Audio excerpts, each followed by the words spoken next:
pandemia. Tem que acabar com esse negócio, pô. Lamento os mortos, lamento. Todos nós vamos morrer um dia. Aqui todo mundo vai morrer. O Sérgio vai morrer um dia, né, Sérgio? Não adianta fugir disso, fugir da realidade. Tem que deixar de ser um país de maricas. Olha que prato cheio pra imprensa, ó, né? Prato cheio pra urubuzada que tá ali atrás. Ali.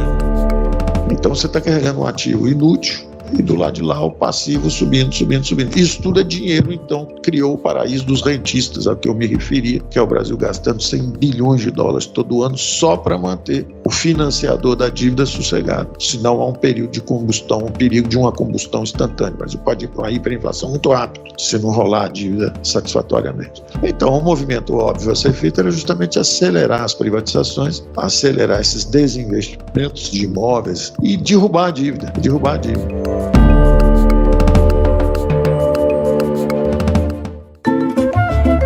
Olá, sejam todos muito bem-vindos ao Horário de Brasília, o seu podcast que fala tudo o que acontece na política e na economia, comigo, Daniela Lima, e com essa maravilhosa Renata Agostini. Oi, Renata. Olá, Dani. Olá a todos os nossos ouvintes do Horário de Brasília. Você que acompanha o Horário de Brasília vai perceber que dessa vez os meus cabelos continuam os mesmos, mas a minha voz não. Por quê? Porque dessa vez a gente gravou de um jeitinho diferente. Eu não estou dentro do estúdio, mas a qualidade, a informação é aquela que você sabe. Você encontra aqui com a gente toda sexta-feira. É o mesmo horário de Brasília, só que num subtom, digamos assim. Renata, essa semana foi animada, né? E a gente ainda nem tá falando da eleição. Spoiler, daqui a pouco a gente vai falar de eleição, mas você só vai saber no final deste podcast, então fique com a gente.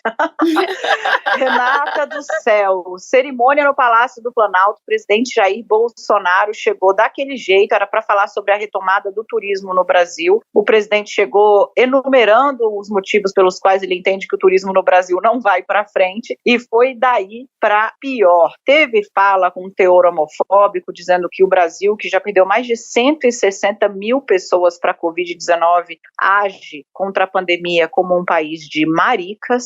E sim, o presidente ainda disse que era preciso ter um plano para combater ali o discurso de um chefe muito importante de Estado. Na verdade, ele disse candidato a chefe de Estado, que ameaçou com sanções comerciais se o Brasil não contivesse o desmatamento na Amazônia. Ele estava se referindo a ninguém mais, ninguém menos que o presidente eleito dos Estados Unidos, Joe Biden, e encerrou dizendo o seguinte: apenas a diplomacia não dá, né, Ernesto? Que quando acaba a saliva, tem que ter pólvora, senão não funciona. Soou como bizarrice, né, nonsense, mas deu também uma amostra ali de como o presidente está talvez se sentindo, não sei, afrontado no cargo, porque ele também reclamou muito, né, Renata, de quão pesada é a cadeira presidencial. Tava o Jair Bolsonaro sem freio mesmo. Esse trecho que você lembrou, Dani, realmente, o presidente Jair Bolsonaro disse que a vida dele é muito difícil, que a vida dele é uma desgraça, que ele não pode nem tomar um caldo de cana e comer um pastel. Nesse caso, de fato, com tanta questão para se tratar e o país não só numa crise econômica severa, mas numa crise sanitária,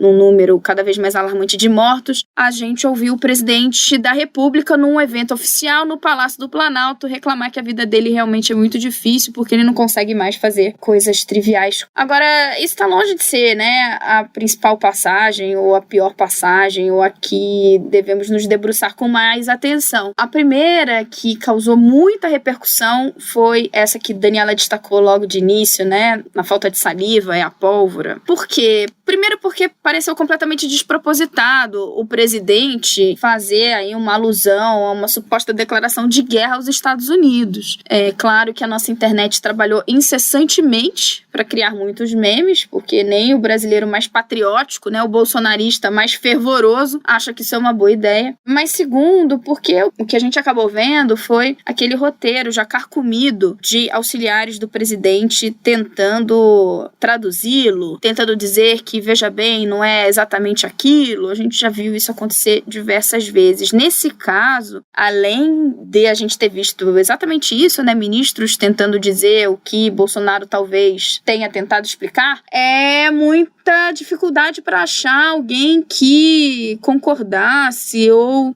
fizesse uma ponderação de que isso tenha sido num num bom momento, né? Foi de fato algo fora da curva até para os padrões do presidente Jair Bolsonaro. Um integrante da ala militar com quem eu conversei sobre esse episódio, ele tentou lhe contemporizar, dizendo que o que Bolsonaro, na verdade, gostaria de dizer era, assim, uma referência, por exemplo, àquela famosa definição de guerra de Karl von Clausewitz, que é ali, né, um teórico militar que escreveu o clássico sobre a guerra e que nesse livro ele fala, né, que a guerra é a continuação da política por outros meios. Bem, se o presidente Jair Bolsonaro tivesse elaborado dessa forma, a gente não estaria aqui se debruçando sobre essa incontinência verbal dele. Obviamente que esse auxiliar do presidente tentou dar uma polida, uma lustrada daquelas no que o presidente fez. Mas em linhas gerais, Dani, o que eu ouvi é que, claro, seria uma ideia absurda, né, o presidente sinalizar com isso, que ele mesmo sabe. Na verdade, vou usar a palavra que esse auxiliar presidencial usou. O presidente não é idiota de achar que ele pode falar em guerra com os Estados Unidos. Agora, se ele é ou não é idiota, a gente não sabe. O que a gente sabe é que ele falou e deu toda essa repercussão, né? Renata, só para fazer aqui um reparo no que você disse, de que nenhum bolsonarista acharia, nem o mais fervoroso acharia que é uma boa ideia declarar guerra aos Estados Unidos. O Gerson fez muito sucesso nas redes sociais, o perfil do Gerson, porque ele disse o seguinte, abre aspas, guerra difícil para os Estados Unidos, homem a homem na selva, Vietnã, e eles têm medo da destruição total da floresta. Mandou bem o capitão, fecha aspas. Grande Gerson. Grande Gerson. Então, temos sim, Renato. Ai, desculpa, gente, tá vendo? A pessoa não é precisa. Cadê aquela cuidade de Renato Agostini? Falhou aqui. Gerson tá aí pra evitar que eu minta. Temos Gerson. Mas a gente teve também muito meme, né? Gerson, olha, nessa guerra memeal, Gerson perdeu, desculpe. Teve meme demais, teve meme renomeando os estados brasileiros depois da guerra com os Estados Unidos, Love Zone, eu não sei, é muito bom. Serviu para rir, embora não tenha muita graça, porque isso pode ter custo, né, Renata? E é aí que a gente vai explorar a sua expertise de verdade. Ah, não, mas eu quero lembrar de um. Vocês lembram que no episódio passado dos memes, quando a gente falou, teve um que eu adorei, eu destaquei aqui, fizeram uma versão dele pra esse caso, que é o cara assim, desolado, olhando, o cara ameaçando os Estados Unidos com pólvora, bicho. Nós não temos nem bala suficiente pra matar meia dúzia de coati. Renata, pode ter um custo, né, essa retórica mais desabrida do presidente Jair Bolsonaro, porque o presidente eleito Joe Biden foi bastante claro num debate a respeito do que ele espera do Brasil, né? Ele disse que estava disposto a criar um fundo para destinar 20 bilhões de dólares para o Brasil preservar a Amazônia, mas que se o Brasil não preservasse, ele não teria nenhum pudor em exercer todos os mecanismos que estivessem ali à sua mão. Sinalizou então com essas sanções, né? Ou seja, o caminho da diplomacia, lembrando que Bolsonaro não cumprimentou Joe Biden até agora pela vitória na eleição americana, aguardando ali o término dos questionamentos que o presidente Donald Trump vem fazendo, o caminho da diplomacia pode ficar encurtado, né, Renata? Bem, não se espera, de fato, uma relação amistosa nem por parte de Jair Bolsonaro a Biden, nem vice-versa, mas não há uma aposta nesse momento que Biden, por exemplo, no primeiro dia vai sair tomando alguma medida mais incisiva ou drástica em relação ao Brasil, por algumas razões. Primeiro, porque ele vai ter outros problemas maiores a enfrentar na sua agenda lá doméstica, a pandemia do novo coronavírus, questões econômicas. Agora, se de fato ninguém duvida que haverá uma pressão do Partido Democrata, né, para uma defesa mais enfática dessa pauta ambiental, muita gente lembra do perfil muito pragmático de Joe Biden. Portanto, a aposta que se faz nesse momento é que isso vai ser colocado num contexto de negociação. Não vai ser um rompante, não vai ser algo de uma hora para outra. Ainda assim, mesmo que essa via diplomática tenha uma vida muito curta, o Brasil não tem a mínima condição de esgarçar essa corda e ameaçar com algo nesse sentido, né? Com guerra, por exemplo. De qualquer forma, apesar de isso é uma avaliação da ala militar, isso é uma avaliação de dentro do Palácio do Planalto. Ninguém faz uma conta dessa e acha que a gente teria condição de caminhar por esse lado. Agora, apesar disso, e até no 360 você também reuniu bastidores nesse sentido, que as reações em Brasília, né, variaram muito, da incredulidade até a galhofa, né, você usou esse termo, muito feliz, muita gente, tamanho absurdo ali da coleção de declarações que muita gente acabou rindo. Apesar disso, Dani, no dia seguinte, um integrante do Palácio do Planalto com quem eu conversei disse que teve sim uma preocupação de fazer uma medição se de fato isso bateu de alguma forma esquisita nos Estados Unidos. A gente teve uma repercussão mundial das falas, até porque, como você bem lembrou logo no início, teve essa declaração homofóbica do presidente, mas em relação a se o governo americano mapeou isso, olhou isso de alguma forma estranha, a resposta foi que não, porque de certa forma os Estados Unidos entenderam da mesma maneira que nós, né? Isso é totalmente fora do esquadro, despropositado, o presidente Jair Bolsonaro não poderia estar falando sério, foi o que me relataram. Pra gente não esquecer esse episódio, essa fala do presidente, né, de que temos que deixar de ser um país de maricas, além de um show de preconceito, ela expõe a insistência do presidente Jair Bolsonaro em seguir menosprezando, reduzindo ou minimizando os efeitos da pandemia no país. Mais de 162 mil mortos no país por causa do novo coronavírus. O presidente Jair Bolsonaro não só acha que isso é algo menor, portanto a vida tem que seguir, a vida tem que continuar, como de um tempo para cá passou a reivindicar a razão, né, nesse caso. Um auxiliar presidencial tentou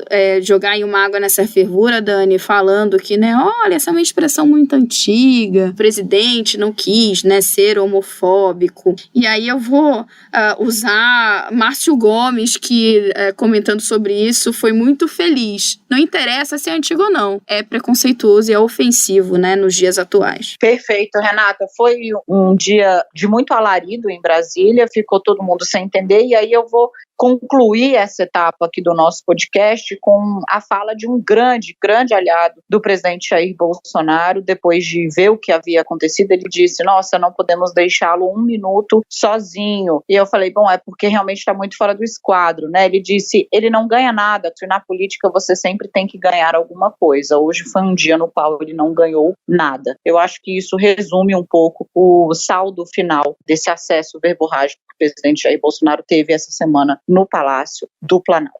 E deixando esses aliados um pouco em alerta, né, Dani, porque o sucesso da nova estratégia política do presidente Jair Bolsonaro, que tem duas bases, né? Se render ali à velha política fazendo uma base aliada no Congresso que tem como ponto central a aliança com o Centrão e, de outro lado, ficando quieto, né? É o que todo mundo ficou brincando, Jairzinho, paz e amor, mas assim, boa parte disso se resumiu a não parar para falar com os apoiadores e não parar para falar um monte de bobagem, que foi o que seus aliados começaram a pedir. Nesse dia, muita gente olhou e falou, meu Deus, será que acabou? Será que a gente voltou àquela etapa anterior que rendia muitos problemas para o próprio governo? Fica a pergunta. Essa aí só o tempo vai responder.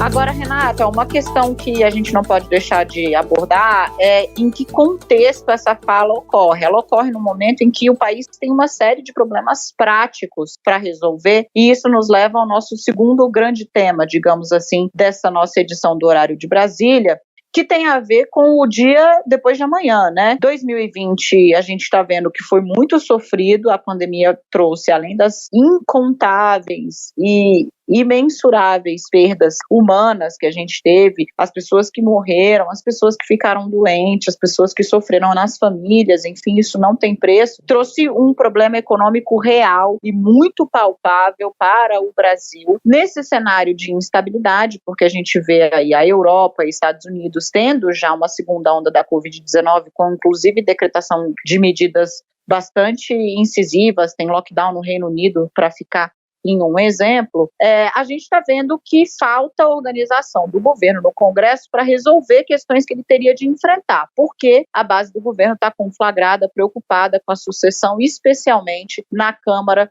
dos Deputados. Isso nos empurrou para a situação que é a seguinte, a gente está aí chegando no final do ano Os mais de 60 milhões de brasileiros que foram beneficiados pelo auxílio emergencial devem saber que ele tem data para acabar, e é 31 de dezembro de 2020. A gente não tem o substitutivo desse programa do auxílio emergencial. Havia a ideia do governo de criar um programa de renda mínima, né, o programa Renda Brasil. Esse programa não foi desenhado. A ideia é que o governo volte, então, a ter o Bolsa Família, um Bolsa Família mais vitaminado, mas isso também não está pronto. Não tem solução. Na verdade, criar o Renda Cidadão, Renda Brasil, seja lá o nome que esse novo programa social tiver, seja colocar mais gente dentro do Bolsa Família para fazer uma versão turbinadinha do Bolsa Família, a gente tem a mesma questão, de onde sai o dinheiro? Não interessa se a gente vai colocar 20 milhões a mais num programa social que vai ter um novo nome, ou se a gente vai colocar 3 milhões de pessoas a mais no próprio Bolsa Família, que seguirá com esse nome. A questão é de onde sai o dinheiro. A gente tem a partir do ano que vem, e isso parece uma chatice, a Dani daqui a pouco puxa aí a hashtag a louca do teto de gastos, mas a questão é, vocês precisam sempre ter isso em mente. No ano que vem, virou 31 de janeiro para 1º de janeiro, fogos pela internet, né, porque não vai ter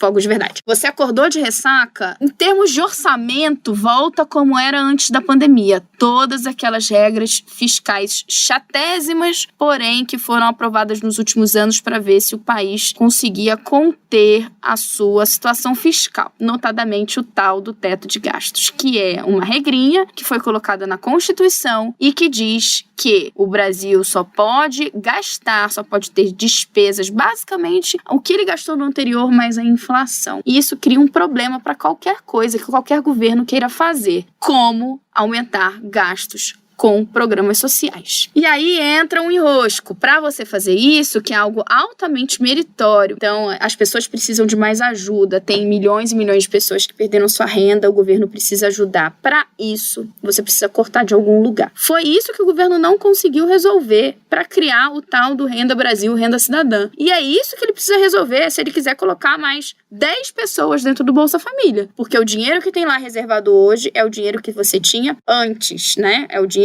tal qual o Bolsa Família está dado nesse momento. Então, se você quiser ou colocar mais gente, ou aumentar o valor do Bolsa Família, que era algo que o presidente Jair Bolsonaro gostaria muito, né, dos atuais R$190 em média para algo em torno de R$300, tudo isso depende de você entrar em acordo com o Congresso para cortar de algum lugar. E abrir espaço neste teto de gastos. Pois é, Renata, e aí levando em conta todo esse contexto que você explicou super bem agora, Jair Bolsonaro não foi o único a ter uma semana verborrágica no governo. O ministro da Economia, Paulo Guedes, estava lá para fazer companhia, claro, vários decibéis abaixo, mas também causou certo alarido, primeiro porque o ministro Paulo Guedes falou em risco de retorno da hiperinflação. Atenção, a Renata vai explicar do que se trata, caso o Brasil não controlasse sua dívida. Bom, Renata, quando o ministro da Economia fala em risco de hiperinflação, todo mundo fica com a orelha de pé. A questão é, na prática, a gente sabe que não estão dadas aí as credenciais para a gente ter um estouro inflacionário de hoje para amanhã, inclusive porque hiperinflação é um fenômeno bem específico, a Renata vai detalhar já. Mas soou como certo alarmismo, talvez, né? E deixou o mercado um tanto quanto desconfiado da eficácia das medidas que o governo está propondo, inclusive porque Paulo Guedes apontou o caminho. Ele disse, e a gente não vai ter isso porque nós vamos controlar a dívida vendendo 4 grandes empresas estatais até dezembro de 2021, que é uma proposta que ele apresentou em julho deste ano, que era para ter saído até o fim deste ano e agora ficou para o ano que vem. Pois é, o ministro da Economia disse, então, que o Brasil pode ir para hiperinflação muito rápido. Pode ir para hiperinflação em algum momento. Muito rápido? Não pode. Esse é o primeiro ponto, acho, para acalmar todos os corações. E por que eu digo isso? Vamos lá, o que é hiperinflação? O conceito clássico de hiperinflação é quando a inflação chega a 50% ou mais por mês. O que é isso, gente? É uma inflação que bate 5 dígitos no ano, 12.000% no ano ou mais, 12.000%. E aí, pra gente saber se a gente pode chegar rapidamente até lá, a gente precisa saber onde estamos hoje. A inflação de outubro, ou seja, a inflação do mês passado, foi de 0,86%. Nos 12 meses anteriores a isso, então a gente olha ali um ano, 3,92%. 3,92% tá longe, mas tá muito longe de 12.000% ao ano. Então, rapidamente, para dizer o mínimo, é um grande exagero do ministro da Economia, Paulo Guedes. A gente está tão perto da hiperinflação hoje como a gente está do R$1 trilhão que ele disse que a gente ia conseguir com a venda de estatais. Basicamente é isso. E qual o problema do ministro da Economia falar esse tipo de coisa? É que, como a Dani disse, quando fala, todo mundo para olhar. Até o momento em que não parar para olhar tanto assim. Porque há, de forma consistente, declaração do ministro da Economia que depois ele demora 1 semana, 2 semanas para explicar o que ele de fato quis dizer e que não foi bem aquilo. Olha, é um cenário muito parecido com o que de fato a gente viu do presidente Jair Bolsonaro logo quando a gente começou a falar. Então, primeiro ponto, hiperinflação, gente, olha, estamos muito longe disso. O cenário que ele coloca de dívida, a gente tem um problema, de fato, de rolagem de dívida, mas não é o mesmo problema que a gente viu na década de 80 e no início da década de 90, que nos levaram ao cenário de hiperinflação. Para você entender, a gente teve hiperinflação, esse patamar de 50% ao mês bate em 89. E em 1990 é que chega ali a mais de 70% ao mês. Então a gente tem essa coisa descontrolada. É o que nos levou ali ao plano real e a história que a gente vê desde então. Gente, a gente não tem inflação de 2 dígitos por ano, de 2 dígitos, não são 5, desde 2015. E mesmo assim, em 2015, o governo Dilma não chegou a 11%. Então, todo mundo pode ficar tranquilo que não é o que a gente tem aí pela frente, não. Pois é, Renata. E aí eu acho que quando você fala rolagem da dívida, tia Renata, vê se eu, aluna Dani, aprendi bem. Rolagem da dívida é basicamente você apresentar para as pessoas para as quais você deve, que no caso do Brasil, grande parte são os bancos, né? Que você tem um cronograma ali que você consegue saldar essa dívida com relativa tranquilidade, digamos assim, que a coisa está sob controle, que o empréstimo em algum momento vai ser pago, que está equacionado ali. É isso, né? O que está acontecendo nesse momento é que quando o governo vai lá, quando a Secretaria do Tesouro Nacional vai lá e oferece títulos da dívida no mercado, o que é isso? O governo está captando dinheiro. Ele pega dinheiro e vende ali, né, esses papéis da dívida. E você que, por exemplo, investe, pode investir se quiser no Tesouro Direto, vai lá, paga então uma grana para o governo para receber daqui a um tempo, né, isso corrigido. O governo, então, ele faz isso de forma frequente, pega esse dinheiro, paga, né, quem ele precisa pagar naquele momento, então ele vai lá, honra com seus compromissos e ele vai, sempre que possível, alongando isso. O que significa? Ele vai jogando essa dívida para frente, porque fica mais fácil de pagar. E os investidores, quando olham de fora, eles falam, não, olha só, ele tá devendo, o governo brasileiro tá devendo essa dinheirama aí, a dívida pública brasileira tá em cerca de 6 trilhões, mas ele tem que pagar isso ao longo de muitos e muitos anos, então dá para pagar. O que aconteceu recentemente? O governo pegou, e precisa fazer isso o tempo inteiro, né? Foi lá, oi gente, olha aqui, tô aqui oferecendo esses meus títulos. Os investidores fizeram o quê? Cri, cri, cri. Daniela, além de melhor âncora, super apuradora, ela também é sonoplasta. Adoro. Os investidores falaram, olha, eu topo, mas assim, não quero receber lá na frente não, você tem que me pagar antes. Isso é um indício de que os investidores estão preocupados com a situação fiscal, porque se você não quer receber lá na frente, é porque você tem medo que o cara, de repente, lá na frente não consiga te pagar. E esse alerta foi dado recentemente pelo secretário do Tesouro Nacional. E o que ele disse? A gente só vai resolver esse problema quando a gente andar com as reformas, não é necessariamente com venda de estatais, que é a solução que foi colocada aí no curto prazo pelo ministro da Economia, Paulo Guedes. O que leva ao que Dani falou, Dani sempre sensata, alarmismo, foi como todo mundo leu. Se o ministro da Economia quer jogar essa bomba de hiperinflação, de quebradeira, etc., para fazer com que as coisas andem, não deve funcionar muito. Andem no Congresso, que é onde precisa resolver. E não foi a única fala de Paulo Guedes, né, Renata, que ficou meio mal aparada, digamos assim. O ministro acenou também, no fim da semana, com a questão da renovação, a prorrogação do auxílio emergencial, caso haja uma segunda onda da Covid-19.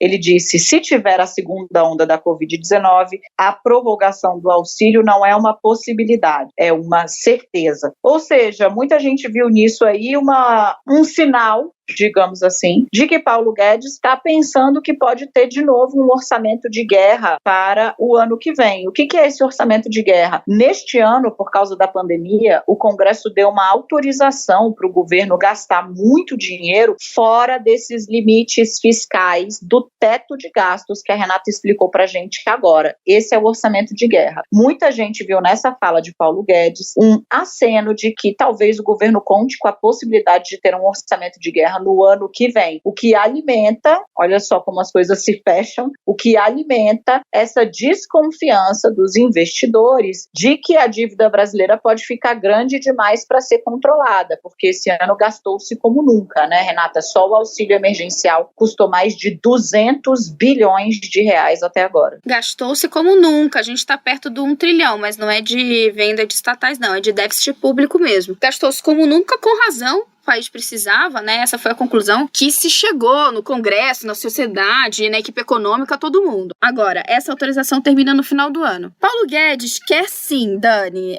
e todos que estão nos acompanhando, quer sim ter a possibilidade de acionar esse orçamento de guerra, caso seja necessário, e de uma forma bem rápida. E isso está, inclusive, num projeto de emenda à Constituição que a gente chama de Pacto Federativo, que foi uma proposta do ministro da Economia, Paulo Guedes, uma proposta que, inclusive, ele anda com ideia fixa tentando convencer Rodrigo Maia e outros líderes. A criação de um Conselho Fiscal da República que vai reunir diversas autoridades do Legislativo, do Executivo, etc. Esse conselho vai poder chegar, olhar e diante de uma situação de crise, como que a gente viu esse ano da pandemia, e falar, ok, precisamos do estado de calamidade. E nesse cenário você pode então flexibilizar o teto de gastos, como aconteceu nesse ano. Qual é a diferença? Esse ano, para ter esse orçamento de guerra que a Dani explicou, foi preciso uma grande negociação com o Congresso. Você teve ali que ter uma aprovação de deputados, senadores, qualquer coisa que você queira fazer com o teto de gastos exige um esforço enorme do governo, porque o teto de gastos virou uma regra constitucional. Com esse Conselho Fiscal fica muito mais fácil de fazer. O ministro está de olho, sim, numa segunda onda, mas está de olho no mecanismo que seja perene, que seja definitivo para lidar com situações como essa. Agora, Dani, na quinta-feira o ministro da Economia fala isso, dá a repercussão que teve que dar. O ministro da Economia diz que, olha, não é se a gente vai ter prorrogação do auxílio num cenário de segunda onda. É com certeza. Todo mundo lê da forma que tem que ler. Ok, se tiver segunda onda, teremos mais auxílio emergencial. Mas o ministro da Economia saiu fazendo ligação, mensagem ao longo da quinta-feira dizendo que não é bem isso, porque apesar de sim, a premissa está correta, o ministro da Economia diz que eles não acham que isso vai acontecer, que essa segunda onda, se vier, não vai abater a economia da mesma maneira. Aí fica difícil, né? Porque exige um esforço de tradução muito contínuo, não é nem nas entrelinhas, né, Dani? É quase um esforço, assim, psicanalítico das autoridades brasileiras. Agora você foi ao ponto, Renata, é isso mesmo. Os problemas de comunicação do governo que se avolumam, né? Não estou nem falando com a sociedade, porque não é uma questão de crítica, gente, é uma questão de constatação. Nem o Congresso consegue entender direito o que é que o governo quer. O governo fala, quero as reformas, tudo bem, qual reforma? A reforma tributária não tem acordo. A reforma do Pacto Federativo, que é esse que a Renata citou, que não é uma reforma, é um conjunto de projetos, mas é amplo, né, Renata? Acho que dá para a gente chamar assim. Tem o impacto de uma reforma. Também está parado há bastante tempo. A dificuldade de comunicação, ela está meio que na base de todos os problemas que o governo tem, tanto com o alarido que causa na sociedade, como com a desconfiança que o mercado está começando a ter das falas, das promessas, dos acenos do diagnóstico do ministro Paulo Guedes, como com o Congresso Nacional, que fica ali meio sem saber para onde corre, a base não se organiza e as coisas não andam. Essa foi uma semana, portanto, bastante barulhenta e de produção zero. No fim, é isso, né? Exato. Enquanto essa comunicação anda errática, olha, vocês vão rir, mas é verdade. A equipe econômica jura de pé junto que, passada agora a eleição, e a eleição é domingo, eles vão voltar a falar do imposto digital. Ai, gente, soltei essa e saí correndo. Agora, Dani, fala de eleição. Fica a dica, então. Vai ter imposto digital sendo debatido depois da eleição, mas, antes disso, vai ter o quê? Tchá. Horário de Brasília especial, moleque. Vai ter dose dupla de horário de Brasília. A gente vai ter um encontro com vocês de um jeitinho diferente, em áudio e vídeo, no domingo. No domingo, eu e Renata Agostini, a gente vai fazer o quê, Brasil? Porque a gente tá moderna. Você acha que a gente vai só no podcast, mano, velho? Não, amigo, porque é o seguinte, vai rolar live. A Renata vai cantar. Aquela... Porque a gente é multiplataforma. A gente vai falar sobre política quando a eleição já estiver rolando ali, trazer as últimas pesquisas do final que vão sair ainda no final dessa semana. A gente vai fazer análise de cenário, apontar tendências nas principais capitais. Então, cara, você não pode perder. Fica com a gente. É domingo por volta de 13 horas no perfil da CNN. Gente, é isso. Domingo, no aquecimento para a eleição. Então, você vai, acorda, vota e já liga, então, o seu celular para conversar com a gente, interagir com a gente e ouvir todas as nossas considerações sobre essa eleição. Vai ser ótimo. E aí vocês dão bastante audiência pra gente fazer sempre. Ou então faz um almoço de domingo ouvindo a gente, não tem problema. Ou então vai ouvindo a gente no caminho até a sua sessão eleitoral. O importante é você estar com a gente vai estar com você. É isso, Renata. Então nos vemos no domingo. Combinadíssimo. Até lá, Dani. Até domingo e até, claro, a semana que vem, os nossos ouvintes aqui no Horário de Brasília. Tchau.